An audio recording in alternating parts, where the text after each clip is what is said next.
नमस्कार, prime debate में आपका स्वागत है। हम संगत टीवी के यूके और यूरोप के दर्शकों का भी स्वागत करते हैं। लोकतंत्र का महापर्व शुरू हो चुका है। लोकसभा की 543 सीटों के लिए चुनाव की तारीखों का ऐलान कर दिया गया है। तारीखों के ऐलान के साथ ही चुनावी सरगर्मी भी और तेज हो गई है। लोकसभा चुनाव की तारीखों का ऐलान हो गया है। देश भर में 9 चरणों में 7 अप्रैल से 12 मई तक लोकसभा चुनाव संपन्न कराए जाएंगे। 16 मई को वोटों की गिनती के बाद 543 सीटों वाली लोकसभा की स्थिति साफ हो जाएगी। पहली बार देश में 9 चरणों में लोकसभा चुनाव होंगे। चुनाव आयुक्त एच.एस. ब्रह्मा का कहना है कि बाहुबल को नियंत्रित कर लिया गया है, अब धन बल को काबू करना बड़ी चुनौती है।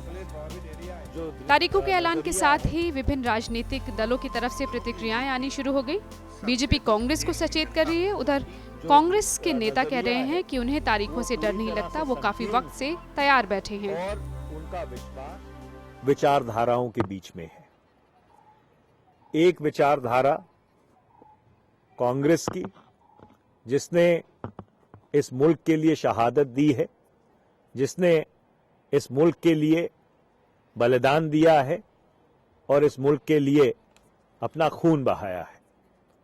और दूसरी तरफ वो शक्तियां हैं जिनका विचारात्मक तौर पर जो नजरिया है वो पूरी तरह से संकीर्ण है और उनका विश्वास सांप्रदायिकता में है और उनका विश्वास भाई से भाई को बांटने में है। तो इसलिए ये जो 2014 का चुनाव है, ये एक विचारात्मक लड़ाई है।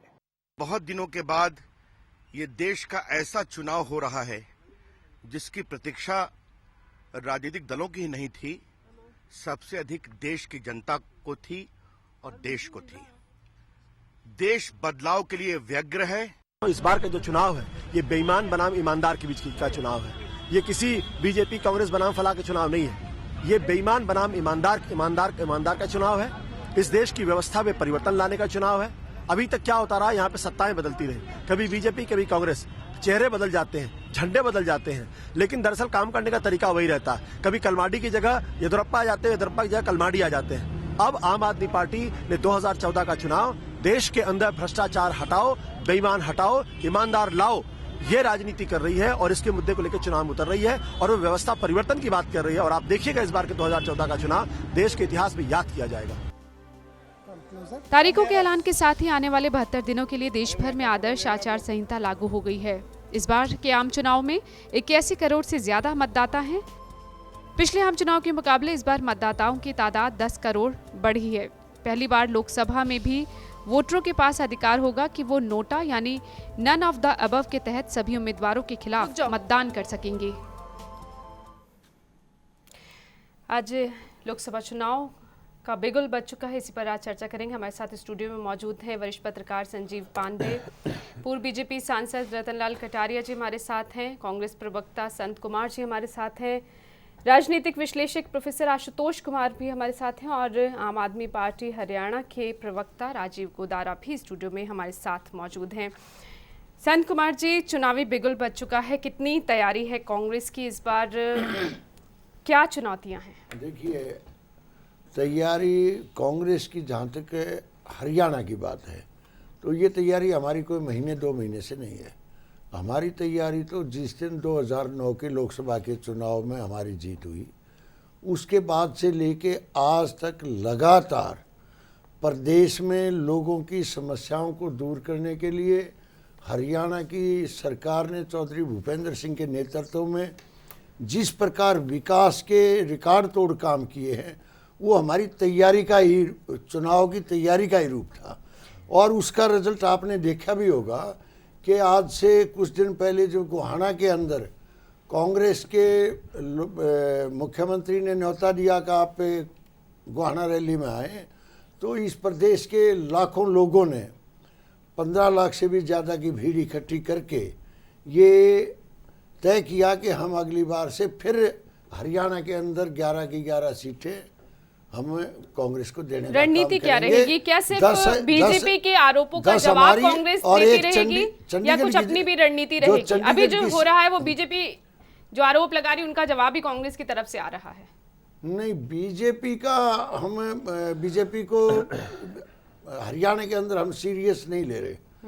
बीजेपी का जो गठबंधन है वो गठबंधन तो दूसरे नंबर की लड़ाई आपके साथ लड़ेगा। पहले नंबर पे हरियाणा में कांग्रेस है, कांग्रेस का मुकाबला कहीं बीजेपी से होगा। तमाम नेता आपके कांग्रेस छोड़ के जा रहे हैं, उसके बावजूद भी कटारिया साहब नहीं, अभी तक तो कोई गया नहीं है। दूसरे नंबर की लड़ाई है अभी भी हरियाणा में, और इन्होंने आपको भी शामिल किया।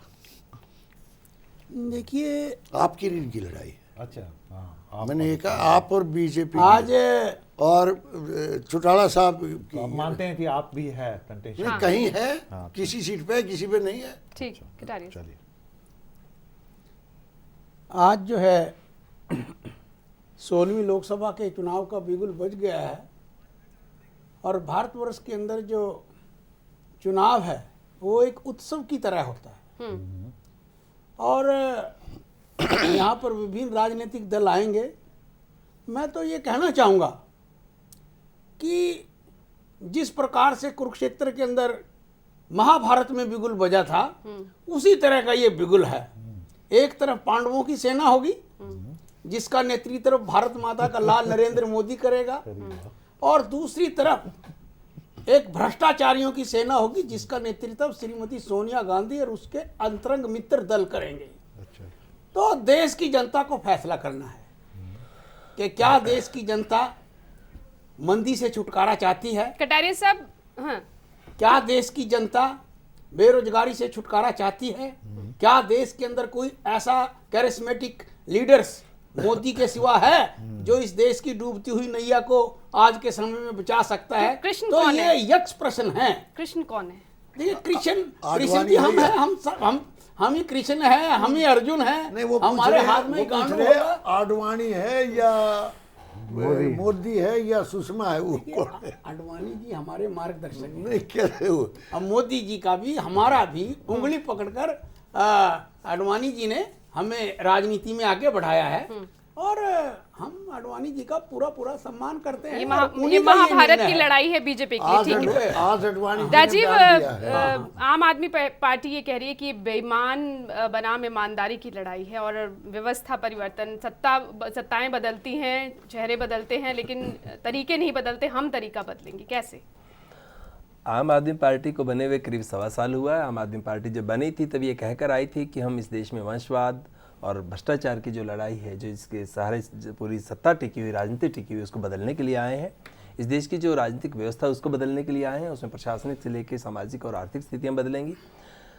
आम आदमी पार्टी ने बहुत स्पेसिफिकली कहा है, बहुत साफ साफ कहा है कि अब तक इस देश में जिस तरह की राजनीति हो रही थी, जिसमें अंबानी के सहारे हो रही थी, अडानी के सहारे हो रही थी, कटारिया जी ने इस देश में भारत माँ का सपूत एकमात्र मोदी साहब को बताया।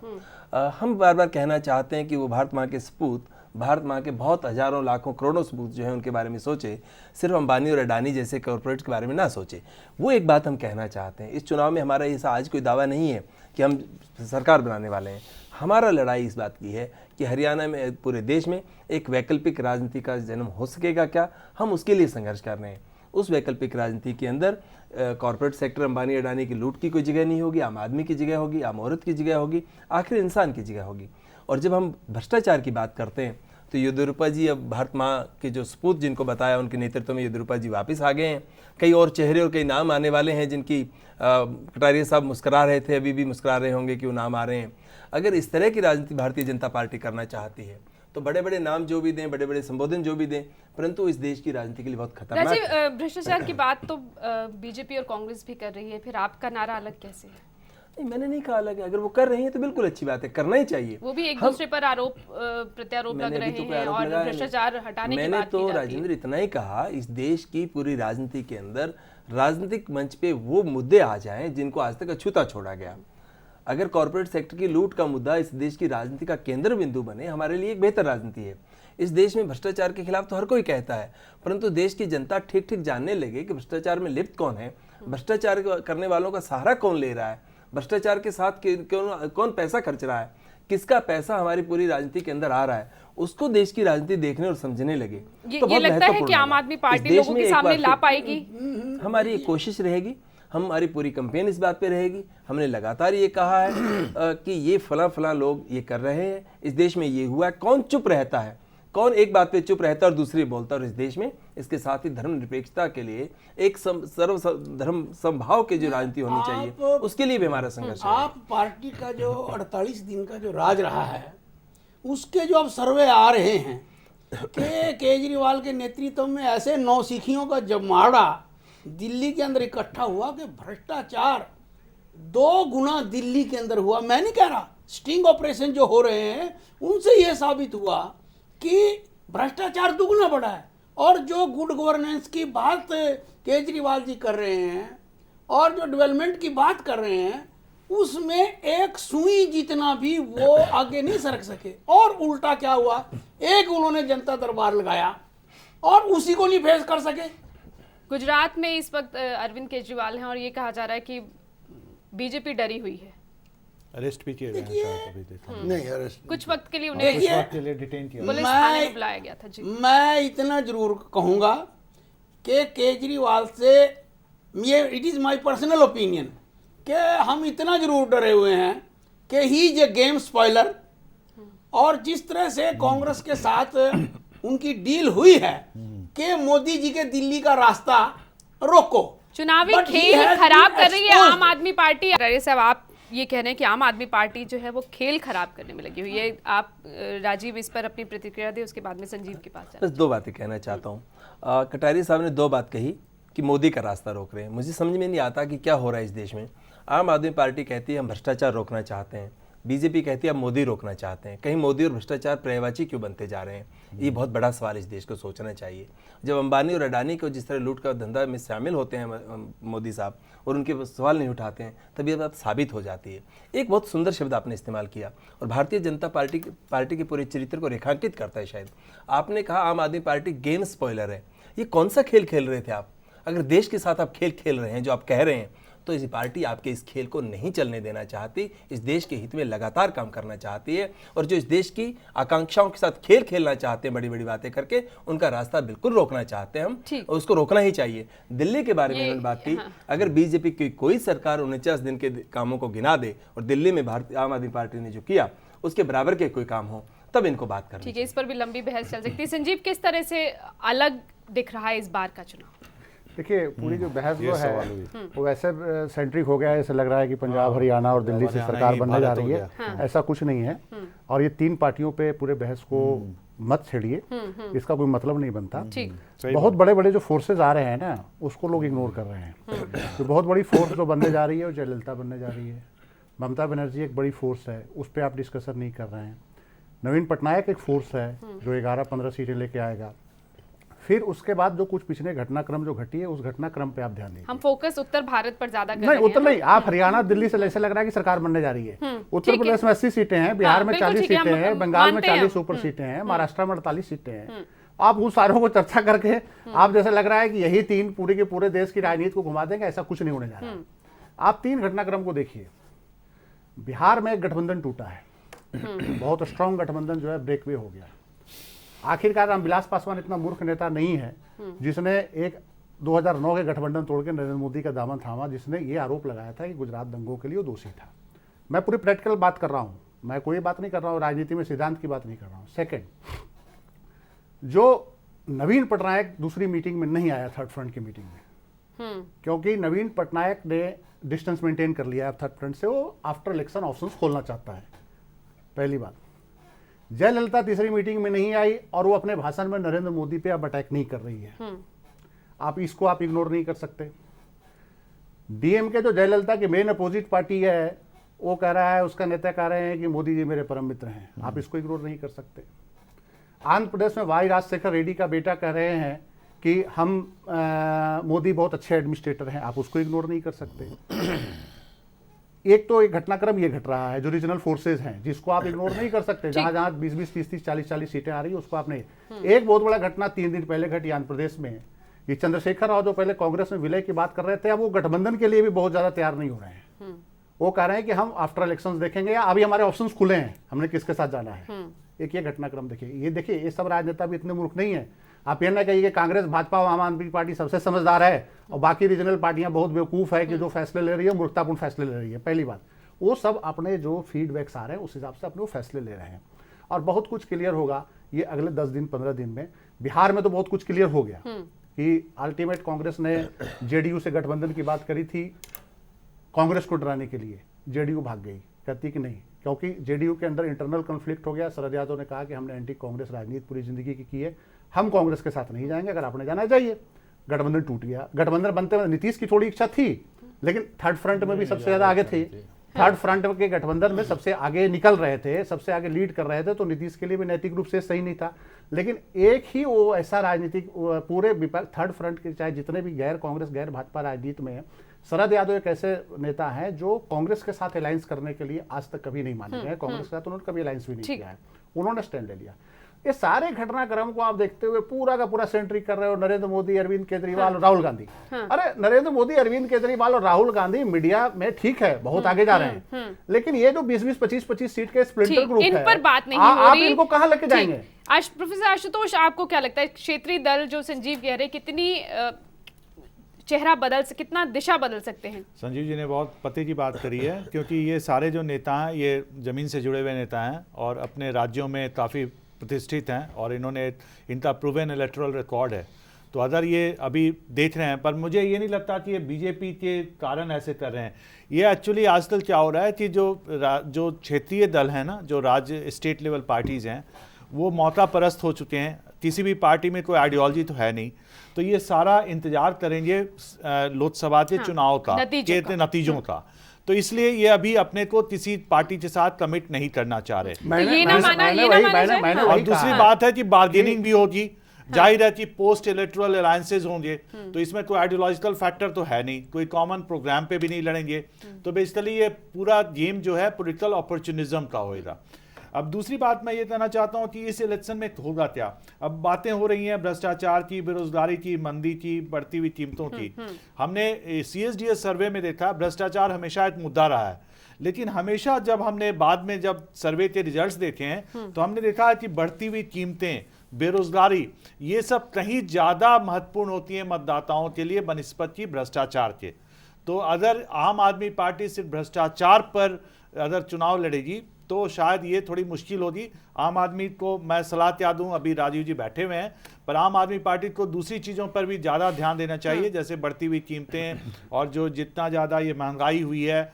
आर्थिक मंदी तो खैर मिडिल क्लास को ज़्यादा ये करती है, पर जो बढ़ती हुई कीमतें हैं इससे ये बहुत बड़ा मुद्दा है, क्योंकि हमारे यहाँ इन्फ्लेशन जो है ना वो पॉलिटिकल इशू है। ये जो चेहरों पर लग रहा है कि चेहरों पर चुनाव लड़ा जा रहा है, अब मीडिया पे चुनाव नहीं लड़ा जाता। मीडिया ज्यादा इस पर जोर दे रहा है। अगर आप पूरे इतिहास देखें तो जिन लोगों ने पार्टी छोड़ी है, कल्याण सिंह हो, येदियुरप्पा हो, ये बहुत बड़े नेता, धाकड़ नेता माने जाते थे।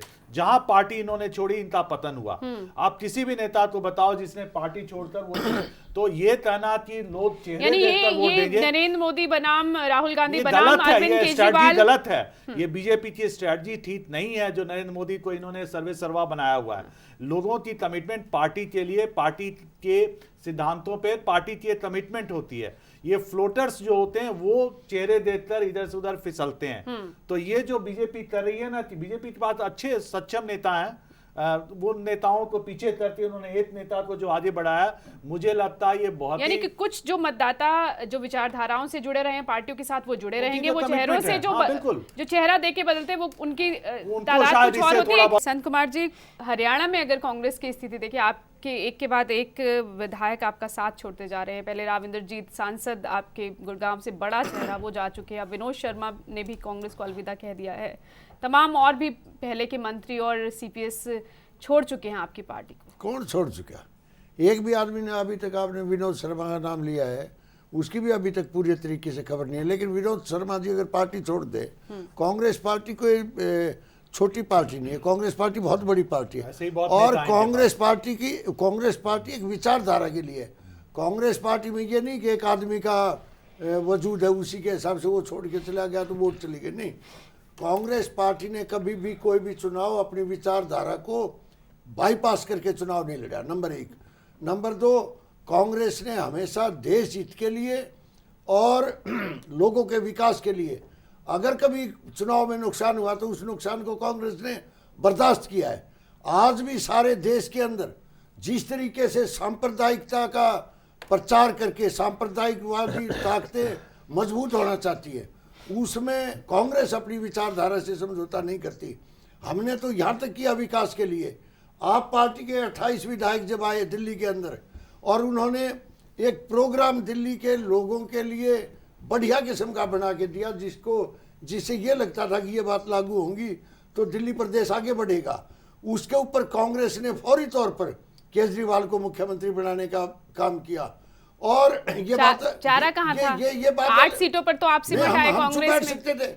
हम चुप बैठ सकते थे। 8 तो सीटें थी। हम चुप, हमारे से सारे से बना ना। दोबारा चुनाव होते तो हम दोबारा चुनाव होते, चले जाते। दोबारा चुनाव होते, ये तो आपका कहना है ना। दोबारा चुनाव होंगे ना, अब पता चल जाएगा। आप दोबारा चुनाव लोकसभा चुनाव और उसमें हुआ क्या कि केजरीवाल जी पूरे तरीके से वहां फेल हुए, संविधान का मखौल बना दिया।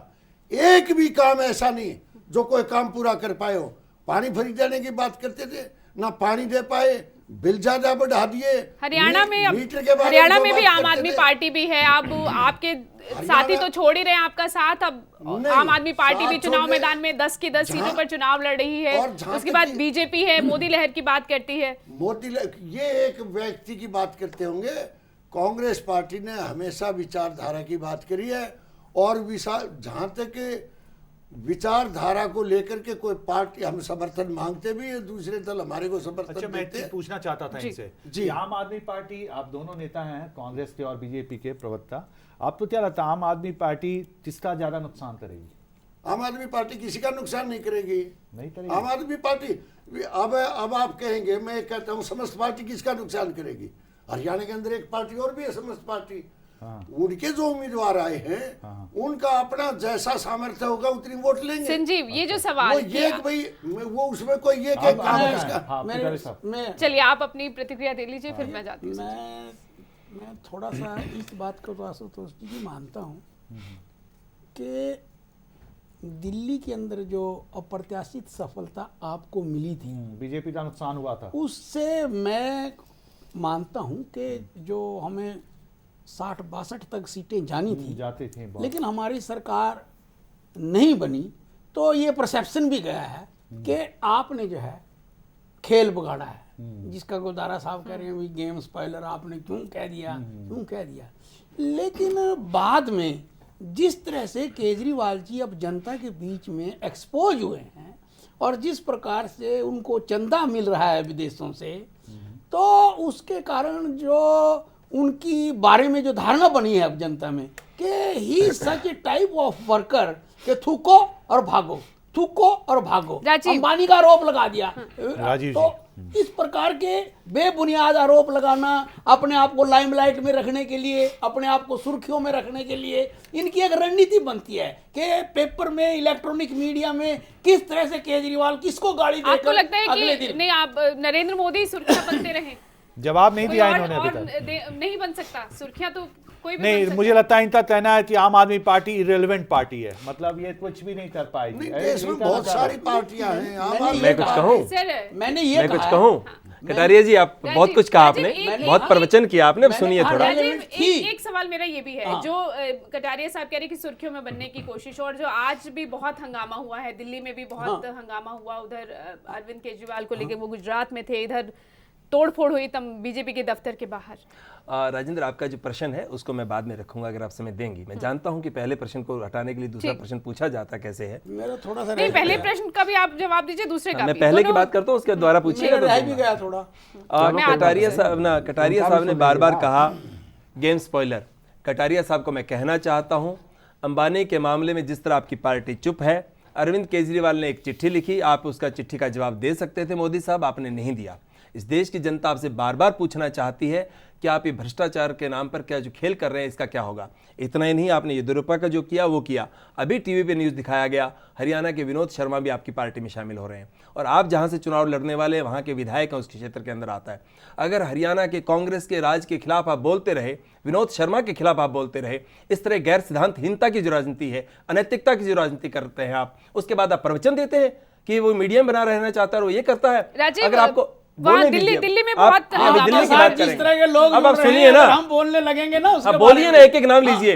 अगर हरियाणा सरकार के खिलाफ सच में बोल रहे थे तो आपको शर्म आनी चाहिए। अगर विनोद शर्मा को आप शामिल करने जा रहे हैं, और आपको खुला बयान देना चाहिए। अगर आप ये नहीं कर सकते तो बहुत सिद्धांतहीनता की बात जो करते हुए सिद्धांत की बात मत करिए। पांडे जी ने एक बात बहुत सही कही थी कि किस तरह मौका प्रस्त लोग एक से एक, इन्होंने पूरी फहरिस्त दी थी किस तरह की मौका प्रस्ती की आप राजनीति कर रहे हैं। इस देश को लूटने के लिए जो प्लान कर रहे हैं, जो गेम कर रहे हैं, जिसको आप गेम कह रहे हैं, वो सच कह रहे हैं आप। इस तरह का खेल चल नहीं सकता इस देश में। और जो आप दिल्ली की बात कर रहे हैं, दिल्ली में आपको रोका, वहां की जनता ने आम आदमी पार्टी को सपोर्ट किया क्योंकि आपने एमसीडी में जो खेल किया था उसको जनता देख रही थी। अब जो राजीव, अगर वहां की जनता की इलेक्शन की बात करें तब भी वहां पर जो काम किए थे, आपको एक जगह बताइए। तरस जाओगे सर, ये कहने से क्या होता है? आपने तो वहां पे ही बार बार कहा था। आपकी सलाफबाजी को देश की जनता ने सुना, दिल्ली की जनता ने सुना। जो दिल्ली में बहुत हंगामा हुआ है, अब उसका सवाल खोलने को भी तरस अब उसकी बात करिए। बताइए, राव इंद्रजीत को जिस तरह आपने लिया, जो खेल आप करते रहे, इतना हंगामा दिल्ली में जो आज हुआ है, बीजेपी के दफ्तर के बाहर तोड़फोड़ हुई है, तमाम प्रदर्शन हुए हैं, पत्थरबाजी हुई है,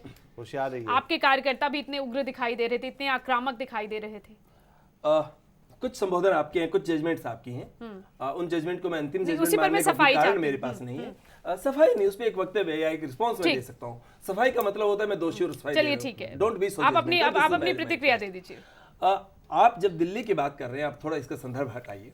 अरविंद केजरीवाल ने कुछ दिन पहले से कहा कि हम गुजरात जा रहे हैं, वहाँ रोड शो करेंगे। वहाँ मोदी साहब कह रहे हैं हमने विकास किया है, हम भी जाकर विकास देखना चाहते हैं, उसकी असलियत रखना चाहते हैं। आप फेसबुक पे देखिए, अभी कुछ फोटोज आए हैं, किस तरह वहाँ के स्वास्थ्य केंद्रों की हालत है, किस तरह वहाँ इस तरह की जो शिक्षा संस्थानों की जो हालत है उसकी वहाँ जाकर देखने के बाद फोटोज डाल रहे हैं, जो फोटोज दिखा रहे हैं और गुजरात की असलियत जानने के बाद दिखा रहे हैं। ये जब हो रहा था, इधर से प्रेस कॉन्फ्रेंस हुआ और उधर से उन्होंने कहा कि आपने वायलेट कर दिया कोड ऑफ कंडक्ट, उनको गिरफ्तार किया। उसका विरोध करने के लिए जो पुलिस ने वहां किया था, उनको डिटेन किया था, उसके विरोध करने के लिए हमारे कार्यकर्ता वहां गए। उन्होंने शांतिपूर्ण तरीके से किया, उन पे पत्थर फेंके गए, पहले पत्थर फेंके गए, उसके बाद उनको पानी के कैनन से भगाया गया। जिस तरह की हिंसा इन्होंने की बीजेपी के लोगों ने, आपने जवाब भी दिया उसका। आपकी तरफ से, आपके कार्यकर्ताओं की तरफ से भी जवाब दिया गया। एक भी दृश्य नहीं जिसमें पत्थर मारा हो, एक भी दृश्य ऐसा नहीं है। अगर आप प्रदर्शन करने जा रहे हैं, हमारे ऑफिस के बाहर किस तरह लोग आए, एक घटना बताइए आम आदमी पार्टी के ऑफिस के बाहर इन्होंने भेजे कुछ गुंडे जो लगातार करते रहे हैं। वो जब इन्होंने किया, उन्होंने मारपीट की, लोगों से पीटा, सब कुछ किया। आप बताइए एक कार्यकर्ता ने अपने ऑफिस में अटैक होने के बावजूद कोई पत्थर फेंका था क्या? ये दिल्ली में हुआ था कौशाम्बी में। आम आदमी पार्टी का कार्यकर्ता ना तो वायलेंस में विश्वास करता है और ना गुजरात के मोदी का वो चेला है जो 2002 को अंजाम देता है। आम आदमी पार्टी का कार्यकर्ता शांति से प्रदर्शन कर रहा था, उसके खिलाफ इन्होंने किया। ऐसा लगता है राजीव जी ने आज की तस्वीरें नहीं देखी है। अगर वो टीवी पे आप क्लिप दिखा देंगे तो आज आम पार्टी के कार्यकर्ता ने, जिसको कोई भी आदमी, राजीव जी भी उस बात को ये पांडे जी ने एक बात बिल्कुल सही कही है। और एक मिनट, वहाँ कई आम पार्टी के कार्यकर्ताओं ने भी एक बात कही है कि भाई कुछ लोग गुस्से में आकर के गलत काम किया। ये टीवी पे संजीव, ये चल क्या रहा है? वो कोई बढ़िया प्रदर्शन नहीं था। आप किसी को बात मैं कहना चाहता था ना कि जो स्पेस की बात है, अब मैं पांडे जी की बात से सहमत हूँ कि इतना बड़ा देश है और इस बहस की भी सारी चर्चा मेरे और गोदारा साहब के बीच में ही रह जाती है। तो जो बेसिक मुद्दे हैं जिनके ऊपर बातचीत होनी चाहिए थी, तो वो उनसे भटक रहे हैं। वो बात थोड़ा भी हो रही है। अब जो सांप्रदायिकता का मुद्दा आया था, सांप्रदायिकता का मुद्दा आया था, जी ने उठाया, तो मैं इनसे पूछना चाहता हूँ कि ये हमारे को सांप्रदायिकता वाला पाठ पढ़ा रहे हैं। साहबानो केस में इन्होंने फैसला बदला, रंगनाथ मिश्र इन्होंने बनाया। ये शायद ये मुद्दों पर चर्चा। संजीव, किस दिशा में जा रही है इस वक्त सियासत? एक मिनट, मैं तो ये समझता हूँ, नहीं, आप मेरी बात सुनिए। देखिए, जो दिल्ली में हुआ आज, ये भारतीय राजनीति में एक बड़ी नॉर्मल थिंग है। इसको आप लोग बहुत एक्स्ट्राऑर्डिनरी बना के न लें। ये आज टीवी चैनल आ गया तो आपने लाइव देख लिया। अब मैं बिहार में पैदा हुआ हूँ, मैं बचपन से देखता था बूथ पे ऐसे धमाके, गोलियां चलती थी, बंदूकें चलती थी, बड़े नॉर्मल होता था ये। हमारे चुनाव के दौरान, चुनाव से पहले नॉर्मल होता है, टकराव होते हैं, गोली चल जाती है, अभी भी होते हैं। आप 21वीं सदी में हैं, चुनाव आयोग इतना सक्रिय हो चुका है, तमाम चुनाव आयोग उस पे लगाम लगाने की बात की जाती है। चुनाव आयोग मतदान केंद्रों, मतदान, आपसे सहमत नहीं हूँ। बिहार का हम लोग उदाहरण देते थे, राजीव जी भी इस बात को मानेंगे कि बिहार के अंदर चुनाव के दौरान में 4 आदमी नाजायज हथियार लेके खड़े होते, सारे गांव की वोट एक मैं ये कह रहा हूँ कि चुनावों चाहे वे में किसी भी नॉर्मल पार्टी के हों। टकराव इलेक्शन तो के दौरान होता है, चुनाव के अंदर और जो लोग अगर- और आज जो हुआ है ना गुंडागर्दी करते हैं। उसको बहुत ही ज्यादा वो मैं ये ठीक नहीं है। कहता कि आप वालों ने किया, किसी मैं ने कह रहा हूँ किया, कि अगर आम आदमी बीजेपी पार्टी वालों ने राजेंद्र जी, मैं पत्थर चला दिए, अब भाजपा ने पत्थर चला दिया, बीजेपी ने तो इसको- पत्थर फेंके, नहीं, किसने ये फेंके वो तो देखिए, वो जानते हैं। ये बहुत ही नॉर्मल थिंग है इलेक्शन के दौरान। नहीं, मेरी बात आपके सुनिए। लिए नॉर्मल है, नहीं लेकिन नॉर्मल नहीं, हर चुनाव जगह होता है, बड़ी serious ये है हर जगह होता है, हर ये स्टेट में चुनाव होता है। आयोग ने भी इससे कहा है तो कि धन बल पर तो अंकुश लग गया, अब बाहुबल बाहुबल पे अंकुश बाहुबल लग पर गया। अंकुश अब लग मेरी गया, बात अब सुनिए, धनबल पर, हाँ, चुनाव आयोग अंकुश लगाने की जरूरत क्या है। चुनाव आयोग के दावे कर रहे हैं कि बाहुबल पे अंकुश लग गया। हमारे पूरे साउथ बिहार में आज भी रूरल बेल्ट में जो इलेक्शंस होते हैं, गांव में फरमान आते हैं नक्सलियों के एरिया कमांडर के कि इस बंदे को लीड दिलाना है।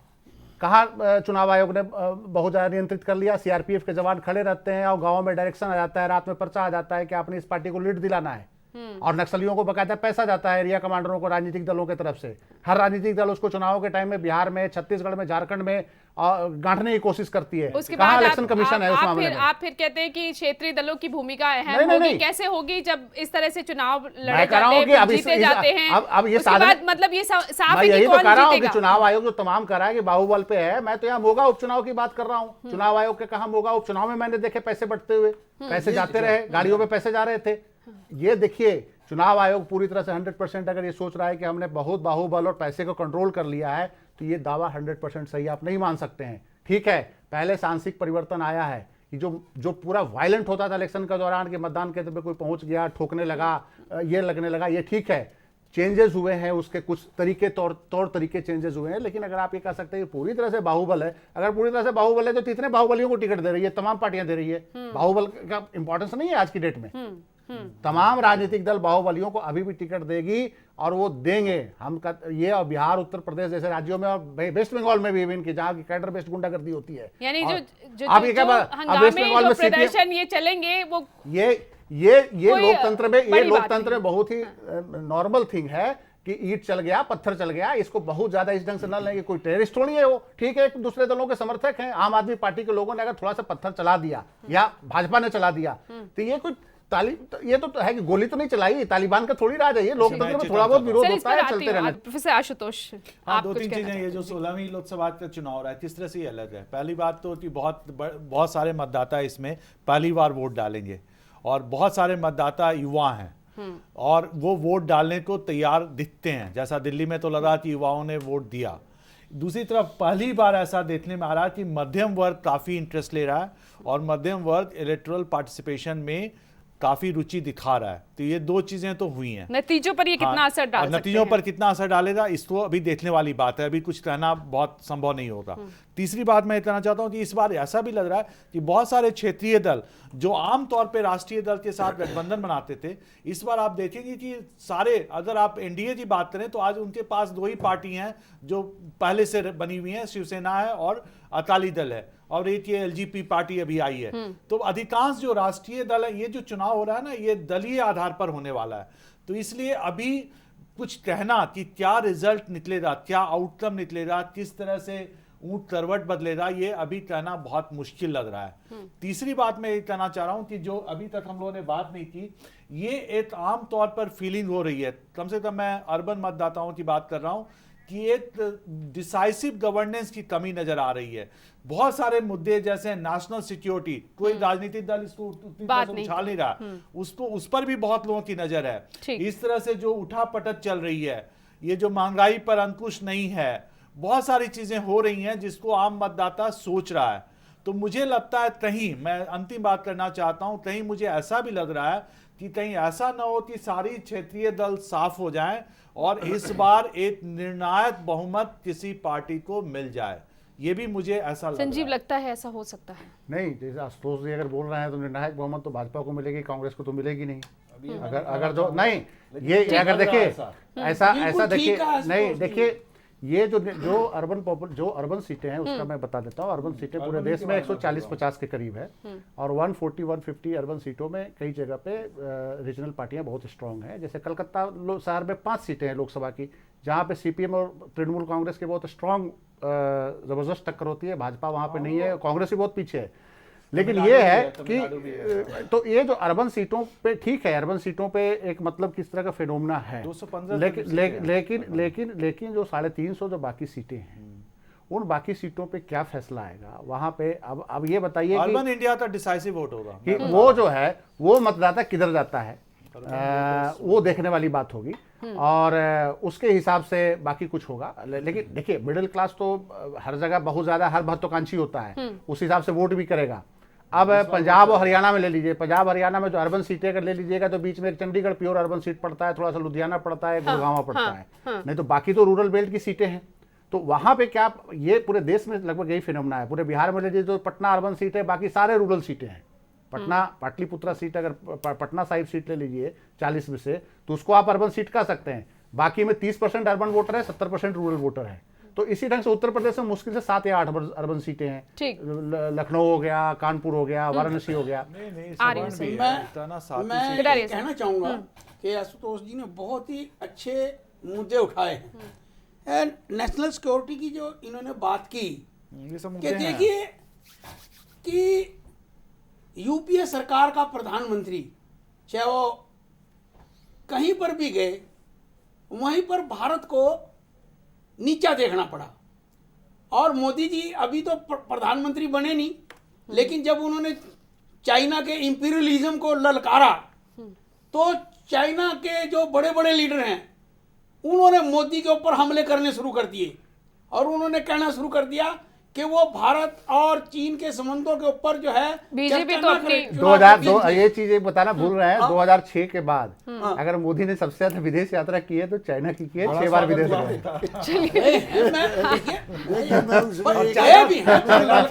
देखिए ललकारा है। ये जो चुनाव के अंदर यानी कि महंगाई है, भ्रष्टाचार है, तो आज ये जो आप मोदी जी के कह रहे हैं ना, वो इस संसार के प्लेनेट के ऊपर है 7वें नंबर का पॉपुलर आदमी, वैसे तो बन नहीं गया। सर वक्त कम है, मैं जी इनकी बातों से पूरी तरीके से असहमत हूँ। सहमत है नहीं, उन्होंने कहा असहमत है। अच्छा ठीक, आशुतोष ऐसे कैसे वो कांग्रेस आपसे सहमत हो जाएगी सर? आशुतोष जी प्रोफेसर है और बहुत इंटेलिजेंट प्रोफेसर है। उसके बावजूद जिस तरीके से इन्होंने ये कहा कि इस बहस में कि रूरल इंडिया उसका कोई रोल नहीं होगा इस चुनाव में, अर्बन इंडिया सरकार बनाएगा, अर्बन इंडिया की वजह से एक पार्टी की सरकार आ जाएगी, आप बड़े धोखे में हैं। इस देश का वोटर मैं उसी बात में आप पहले मेरे को सुनिए। अर्बन इंडिया के अंदर जो वोटर जो गाँव में खेती करता है, जो अनपढ़ है, जो मजदूर है, वो पूरे तरीके से इस देश के पढ़े लिखे आदमी से कहीं भी कम नहीं है वोट डालने के मामले में। इस देश में सही सरकार बनाने के लिए वो अपना काम हमेशा से करता रहा और करेगा। और अर्बन इंडिया का आदमी आज पूरे तरीके से ये समझता है कि ये सांप्रदायिक ताकतें इस देश को तोड़ने के लिए काम कर रही है। कहां से ये प्रचार कांग्रेस ने आप जिस तरीके से अमेरिका का पैसा लगा करके मोदी साहब काम करने लग रहे हैं, अमेरिका का राजदूत उसके घर में जाके आप ये चर्चा कहीं और चल जाएगी सर, वक्त खत्म हो रहा है। अमेरिका के आगे एक आप सीधे जीरो वोल्ट की लाइट भी नहीं आई, न्यूक्लियर डील के ऊपर इसीलिए अगर आप बीजेपी का प्रचार करते हैं, बीजेपी का बैनर लगा के बीजेपी ने चुनाव में सीट नहीं लड़ रही, बिल्कुल नहीं। आप कैसे समझ रहे हैं? सीट कैसे था बीजेपी का? बीजेपी मैं जो अपना इंडिपेंडेंट रिव्यू दे रहे सर, अब सबके अपने अपने विचार हैं। सर वक्त खत्म हो रहा है, राजीव के पास में बीजेपी को बनाना चाह रहा है। मैं ये कह रहा हूँ बिल्कुल आ रही हूँ आधे मिनट में खत्म। मैंने कभी नहीं पश्चिमी बंगाल, तमिलनाडु, केरल, आंध्र प्रदेश, बहुत जगह बीजेपी नहीं है। हाँ, सारे पूर्वी उत्तर प्रदेश नहीं है जिनमें बीजेपी चुनाव नहीं लड़ रही, बीजेपी सरकार कैसे बना लेगी? ये बहुत बड़ा चर्चा है। चलिए, आम आदमी पार्टी भी है सर, आम आदमी मोदी जी का नाम आया और आपका सर आम आदमी पार्टी फाइनल कमेंट ले लो जी राजीव। नहीं, आप मैंने अपने मोदी को गान करिएगा पर दूसरों को समय भी दीजिएगा, ऐसा निवेदन। सर वक्त खत्म हो रहा है जी। हमारे लिए ये चुनाव, आम आदमी पार्टी के लिए चुनाव एक नई चुनौती है। क्या इस देश में एक वैकल्पिक राजनीति का कोई नया एजेंडा स्थापित होगा या वही एजेंडा रहेगा, इससे पैसा लिया, उससे पैसा लिया और ऐसे किया? जो अब तक खेल हो रहा था क्या वो रहेगा या एक वैकल्पिक राजनीति का एजेंडा इस देश की राजनीति में आएगा? अर्बन इंडिया ये हमारे लिए महत्व है। दूसरा, इस देश में संसाधनों की जो लूट हो रही है, जल जंगल जमीन की जो लूट हो रही है, और दोनों पार्टियों ने सत्ता में जितनी संस्थाएं रही, जो पार्टियां रही हैं, सबने उसको बढ़ाया है। उसको क्या हम चुनौती दे पाएंगे? क्या इस देश की खेती किसानी और गांव को बचा पाएंगे? क्या वो एजेंडा बनेगा? क्या इस बेरोजगार लोग जो है, इस देश के बेरोजगार युवा है, उसकी आकांक्षाओं को हम एड्रेस कर पाएंगे? अगर ये एजेंडा बनेगा तो एक बहुत महत्वपूर्ण राजनीति होगी। और इसके साथ ही जो मौका प्रस्ती की राजनीति, जिसमें कभी जयललिता से हाथ, कभी पटनायक से हाथ, कभी पासवान से हाथ, ये जो मोदी साहब के नेतृत्व में आप कर रहे हैं, एक आवाज के नीचे, जिसके जो आडवाणी को क्रश करता है, जो सुषमा को करता है, उसको रोकना इस देश का पहला कर्तव्य बनता है। इस मौका प्रस्ती को राजनीति को रोकना। अगर नई राजनीति स्थापित करनी है तो मौका प्रस्ती कोई दिशा तय करती अपने है। आप ही 272 प्लस मिलने वाला चलिए है। देखते हैं। शुक्रिया आप सभी का इस चर्चा में शामिल होने के लिए। आज के चर्चा में इतना ही, इजाजत दीजिए, नमस्कार। खबरों की दुनिया में आइए, हमारे साथ कहीं भी और कभी भी जुड़िए। हम मिलेंगे फेसबुक पर, हम दिखेंगे यूट्यूब पर, हमें फॉलो कीजिए ट्विटर पर। खबरों के साथ बने रहिए रात दिन।